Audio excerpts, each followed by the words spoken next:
El 24 de marzo de 1976, las Fuerzas Armadas Argentinas derrocaban por la fuerza a la presidenta y viuda de Perón, Isabel Martínez. En esa época ya había un plan sistemático de desaparición de personas, sobre todo de militantes políticos o simplemente de aquellos que ponían en riesgo el dogma militar con su ideología. En La Plata Rugby Club jugaban algunos de esos jóvenes a los que hoy recordamos en este informe.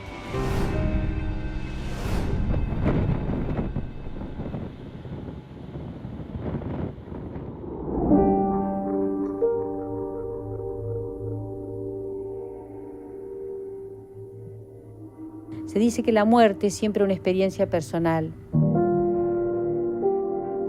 Pero cuando ésta pasa de ser una experiencia privada a una expresión colectiva de exterminio, se convierte en un trauma social que sobrepasa los límites del dolor familiar. Entonces, la identificación con el dolor no es solo de aquellos que perdieron a un ser querido, sino también de quienes convivieron con el terror de convertirse en la próxima víctima, y para quienes el terrorismo no es una abstracción, sino una experiencia de vida que no desean para sus descendientes.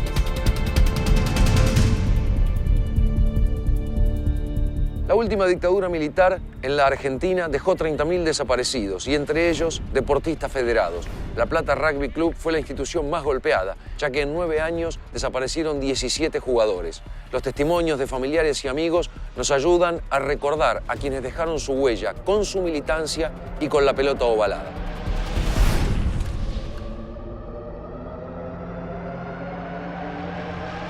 Pero mientras sea desaparecido, no puede tener ningún tratamiento especial. Es una incógnita, es un desaparecido. No tiene entidad, no está. Ni muerto ni vivo, está desaparecido. La dictadura militar, cívico-militar en la Argentina, para llamarlo más precisamente, gobernó desde el año 76, 24 de marzo, hasta fines de 1983.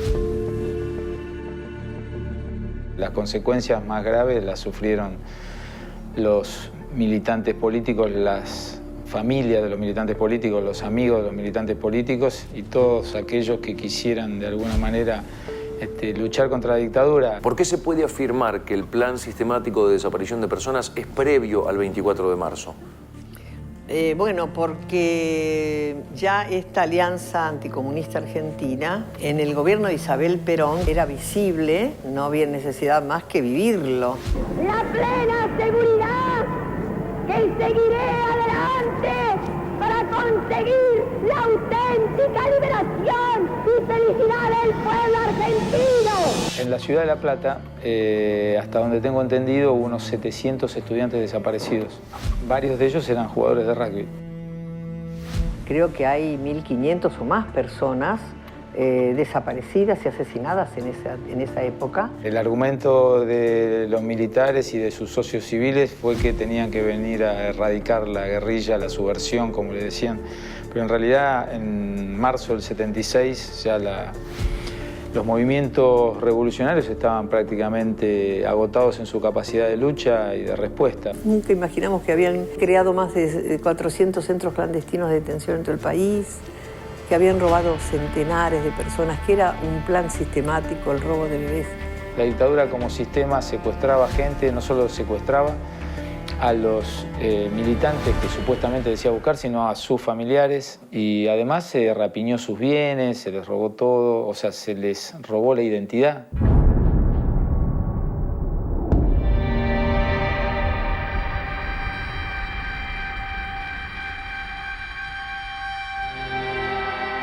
¿Qué tenía de particular ese plantel en esos años de La Plata Rugby Club en cuanto a los valores? ¿Se diferenciaba de otros clubes? Yo creo que desde que empecé a jugar, el club es mío. Y creo que todos los que estábamos ahí nos pasaba lo mismo. Éramos la gran mayoría estudiantes universitarios, un grupo muy rebelde, no estábamos de acuerdo con el presidente y no estábamos de acuerdo con el entrenador que habían puesto para el plantel superior y hicimos una huelga. ¿Cuándo empezó en La Plata como jugador? Comencé en el año 69 como jugador, enseguida me integré porque es un club históricamente muy integrador. La gente decía que acá en La Plata como que era un lugar, un criadero de montoneros. Sí, llegó a escuchar muchas veces esa palabra, pero no se acerca en nada a la realidad. Para entender un poco más lo que eran esos años, para chicos de su edad, ¿qué era lo que se consideraba peligroso?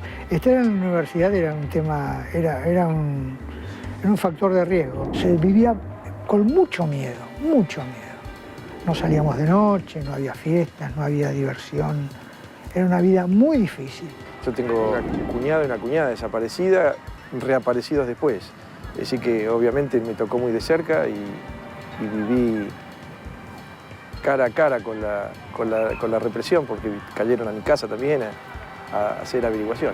Gracias a Dios nadie me anotó en una libretita como referente por nada. Y cuando las Fuerzas Armadas y de Seguridad allanaban una vivienda, el vecino miraba y decía, no mire o pierde. Entonces se escondía. ¿Por qué? Porque le iba a pasar lo que le estaban haciendo a esa persona. Rompían la casa, robaban todo y se llevaban a toda la familia. Después supimos, los chiquitos los separaban de los padres a campos de concentración, y los chiquitos a regalarlos o abandonarlos. Fue infame lo que pasó. Sabíamos que cuando aparecía algún enfrentamiento mentido por la prensa, que decía que hubo un enfrentamiento, decían subversivo, que para mí no existe eso no era cierto, eran asesinatos. En la ciudad de La Plata, donde vivo, la cacería humana era visible día y noche. Me consta y lo he visto. Una juventud especial que desafió un sistema. Eran chicos pensantes, eran de otra generación y por eso resultaron desaparecidos. El que más me golpeó fue Otilio Pascua, por la forma básicamente, y Hernán Roca. Otilio Pascua apareció flotando en el río San Fernando, supuestamente arrojado de algún avión.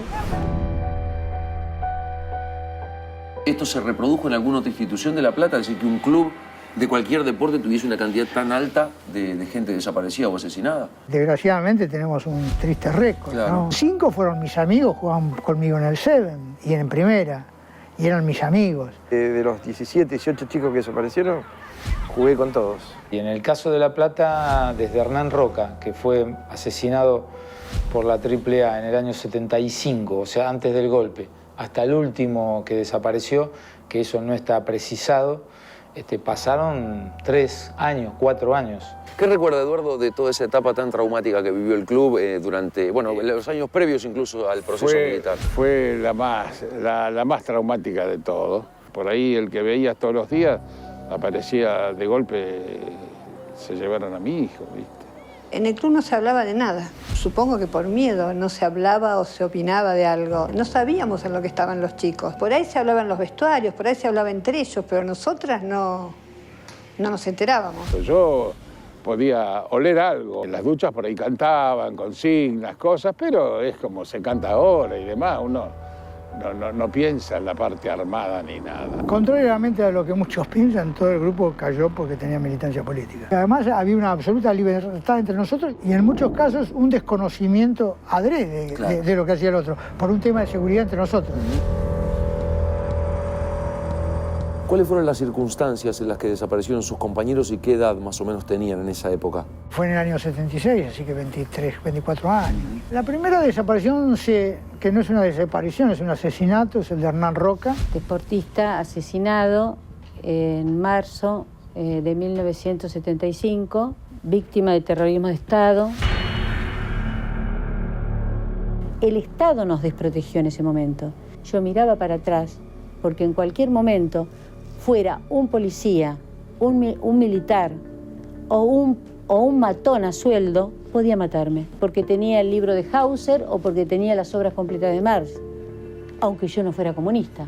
En febrero o marzo del 75 hacemos una gira a Europa y cuando estamos por subir al avión nos avisan en Roma que a Hernán Roca le habían metido 23 balazos y lo habían tirado en el arroyo del Pescado, acá en la ruta 11, camino a Magdalena, y ahí nos enteramos del primer asesinato. Si en algo se equivocaron, debieron haber detenido, procesado, pero de ninguna manera asesinado a mansalva, cobardemente, sin derecho a defensa ni derecho a réplica. Hay un comentario en la ciudad de La Plata que alguna vez alguno dijo que un balazo fue para Hernán y los otros 22 para nosotros. Tenía los ojos tapados cuando lo encontraron. Incluso no sabemos si no eran personas conocidas. Y en el bolso tenía el shortcito de rugby y la camiseta, que esa camiseta la usó mi hijo para jugar en La Plata, en el club. Y esa camiseta murió en la cancha como tenía que morir. Todos estos 17 jugadores desaparecidos del club son amigos que tomaron un camino y ese camino los llevó a la muerte o a la desaparición. No hablan de guerra, en el club no se habla de guerra, se hablan de asesinatos o desapariciones. El club en ese sentido siempre estuvo despolitizado. Cada uno es libre de decir y pensar lo que quiere y no por eso se lo discrimina, ni mucho menos. El club siguió conteniendo más que nunca y después tuvimos que contener a los padres. Sin que sepa nadie, distintos socios iban ayudando a los chicos que pudieron escaparse. Pasado el tiempo, ¿qué sensación tiene? ¿Que tuvo suerte, que quedó aquí como para poder brindar testimonio de lo que pasó con sus compañeros? Tal vez haber dejado de militar fue un acto de cobardía. Pero fue el acto que me salvó la vida. Yo estuve casada con Jorge Horacio Moura, desaparecido en el 8 de marzo del 77. Mi padre, Jorge Moura, era hermano de Federico Moura, Marcelo Moura y Julio Moura, fundadores de la banda Virus. Yo era muy chico cuando desaparece mi viejo, iba a cumplir 6 años. Jorge ya había dejado el club, Jorge ya había dejado nuestra casa, militaba en el ERP. El ERP era el Ejército Revolucionario del Pueblo. Yo me enteré después de casarme. Y no lo decían para no comprometerte. Todos tenían un alias. Jorge era el sargento Manuel. Y su lucha era llegar a la democracia, derrocar el régimen militar. Hace poco leo el libro Montechingolo, que fue una toma de un cuartel donde estaba implicado el ERP. Mi viejo es el que manejaba ese camión. Lo mismo cuando contaban en el libro que salían como a hacer patrullajes de civil, ¿no? O sea, salían en un auto con la familia a recorrer la zona del cuartel que iban a tomar. Yo me veo en ese auto con mis hermanas, mi viejo, algún amigo de mi viejo, pero paseando. A Jorge lo secuestran en la quinta de mis suegros. Estaba toda la familia. Cuando entran, estaban armados hasta los dientes y lo que escucharon fue que Jorge decía qué es lo que pasa y, bueno, un golpe y lo desmayan. Desde que se lo llevaron ya sabemos. Pero después, como por dónde pasó, dónde estuvo, cómo terminó, porque es a veces mortificante imaginar. Si lo veo, si me dicen si es así, bueno, lo mastico y tengo una historia para contar, para meter adentro y para cerrar. Fue muy difícil para mí criar un hijo diciéndole que su padre estaba desaparecido. La palabra desaparecido es la palabra más cruel que se puede haber inventado. Si pudieran encontrar todos los cuerpos para que la gente tenga paz desde ese lugar, eso sería fantástico. Y que todos los que la hicieron, que la paguen. Yo me siento orgullosa de lo que fue Jorge. Sumamente orgullosa. Orgullosa porque fue una persona que no dudó en jugar su vida, en jugarse la vida, por lo que creía y por lo que sentía, ¿no? Que vuelva a luchar, le diría yo. Porque fue lo que él quiso. Fue lo que él quiso hacer. Y para mí esa es la imagen de mi viejo. De un tipo que luchó, se la jugó y bueno, los que estamos acá, estamos acá. Los juicios por delitos de lesa humanidad se continúan y hay muchos represores que se murieron sin haber sido juzgados. Fui aprendiendo y entendiendo qué es lo que faltaba en nuestro país y que no se daba nunca, que es la dignidad de todos. Y es la justicia social. Hoy, bueno, la memoria es fuerte y yo creo que no vamos a pasar más por eso.